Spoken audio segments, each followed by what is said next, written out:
Hey, hello tout le monde. Je vous propose aujourd'hui une nouvelle micro vidéo dédiée à TCP Dump.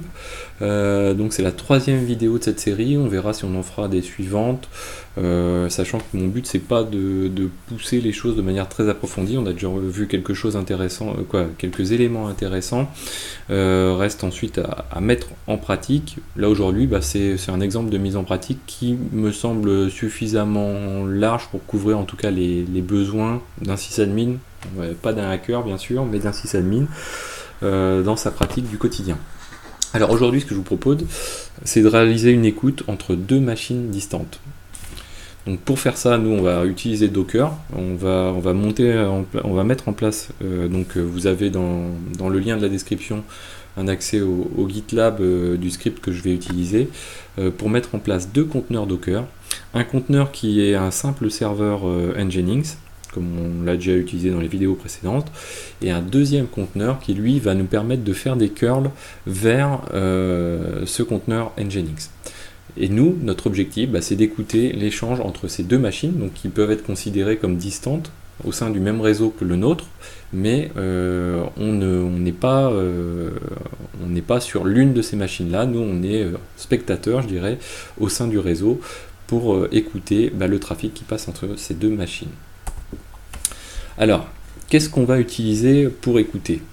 Donc nous, l'objectif, on va avoir deux adresses IP au sein de notre réseau. Nous, on sera à la 172.17.0.1.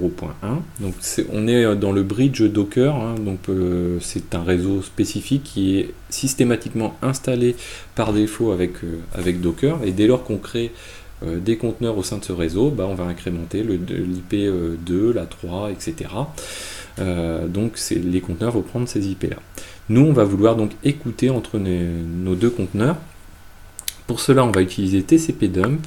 Dans la première vidéo on avait vu qu'on a l'option -LA, L pour avoir un output relativement lisible, A pour que ce soit en format ASCII, donc toujours assez lisible pour l'humain que nous sommes, les humains que nous sommes, parce que TCP Dump, c'est vrai que c'est pas forcément très facile à lire et à interpréter, donc il y a des outils comme T-Shark ou Wireshark qui permettent d'interpréter ces éléments-là.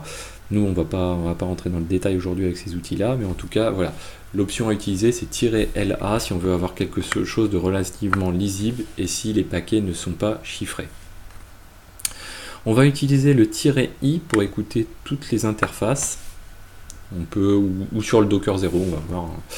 Et puis derrière, on va préciser que nous, ce qu'on veut, c'est écouter du trafic entre nos deux machines.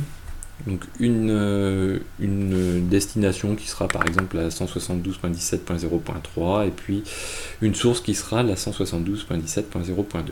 Donc on va se lancer là-dessus. Donc là j'ai créé un script que je vous fais découvrir. Donc dans une première partie, on installe le curler.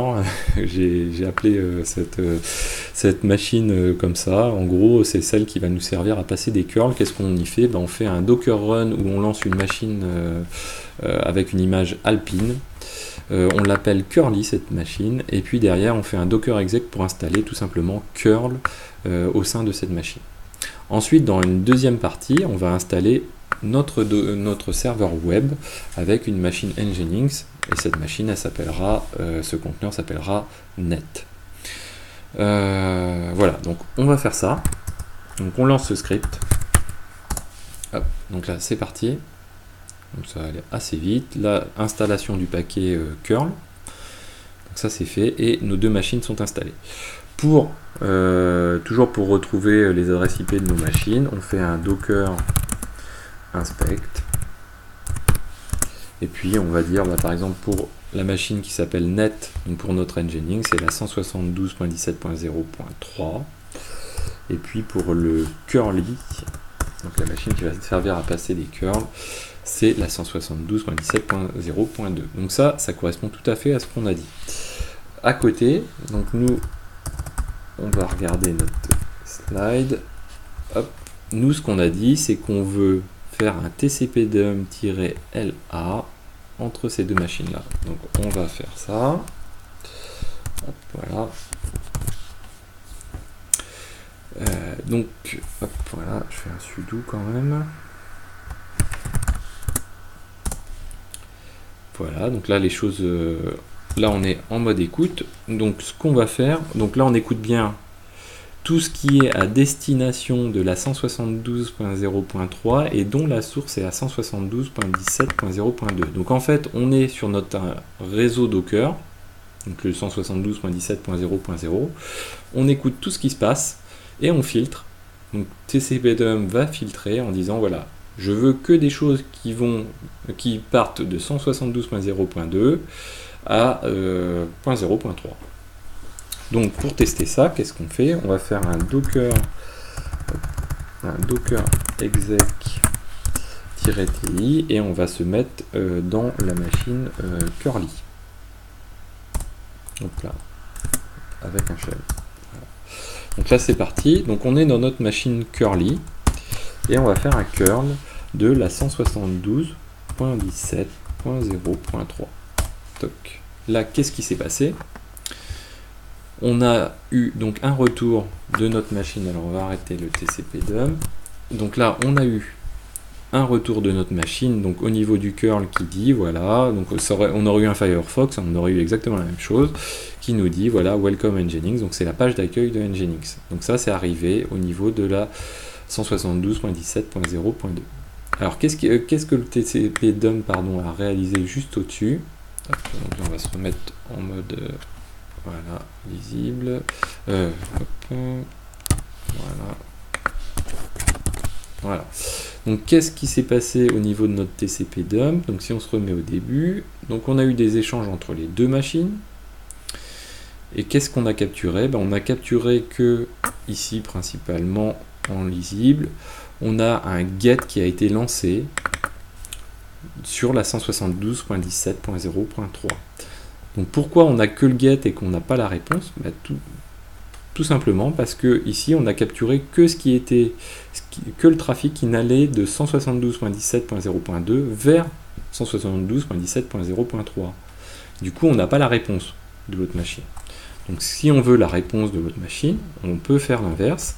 Donc ici on va dire qu'est-ce qui va à destination de 172.17.0.2 et dont la source est 172.17.0.3. Hop, donc là, qu'est-ce qu'on va faire? On va retourner, hop, que je fasse pas de bêtises, on va retourner lancer notre curl. C'est parti, donc là on a lancé notre curl. Donc en bas on a toujours la même réponse, mais au-dessus, qu'est-ce qui s'est passé? Hop, on va regarder le détail. Bien, vous voyez que notre tcpdump, comme on est en HTTP et non pas en HTTPS, notre trafic n'est pas chiffré. Donc voilà, hop. Donc là si on regarde le détail, qu'est-ce qu'on a capturé? On a capturé la page qui a été envoyée en fait entre le serveur web, du serveur web, pardon, donc la 172.17.0.3 du port 80 vers la 172.17.0.2. Et tout ça en clair, puisqu'on n'est pas chiffré. Vous voyez donc que quel était l'intérêt de passer tous les sites en HTTPS? C'est pour ne pas réaliser ce genre de procédure de manière aussi simple que celle-ci. Donc là on a bien capturé du trafic entre les deux machines.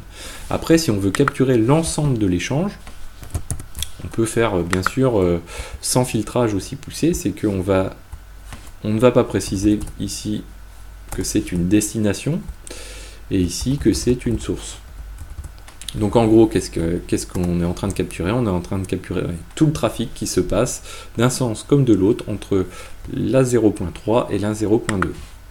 Donc là, si je relance mon tcpdump, ici je relance un curl, toc, voilà. Donc là, je coupe. Hop, voilà. Donc là, vous voyez que c'est quand même assez verbeux, hein, le tcpdump, c'est l'inconvénient du tcpdump, mais c'est aussi un de ses objectifs. Donc qu'est-ce qui se passe? Ici, on a des échanges entre la 172.17.0.2 et la 172.17.0.3 sur le port 80.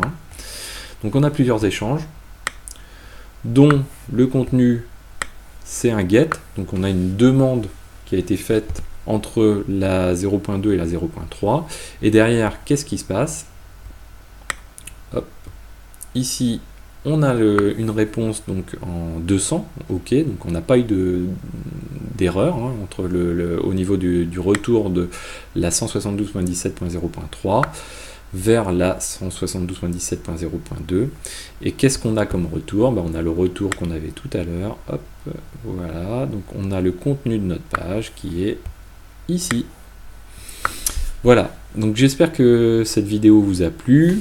C'est vrai qu'à expliquer, c'est pas forcément le plus facile à vulgariser. Mais en tout cas, c'est relativement simple. Vous avez le script à votre disposition pour faire ces tests-là, on va dire de manière tranquille, à tête reposée. Dans la description de la vidéo. N'hésitez pas à mettre des pouces bleus, à partager la vidéo, à vous abonner pour ne pas manquer les prochaines. Je vous dis à très bientôt sur Xavki.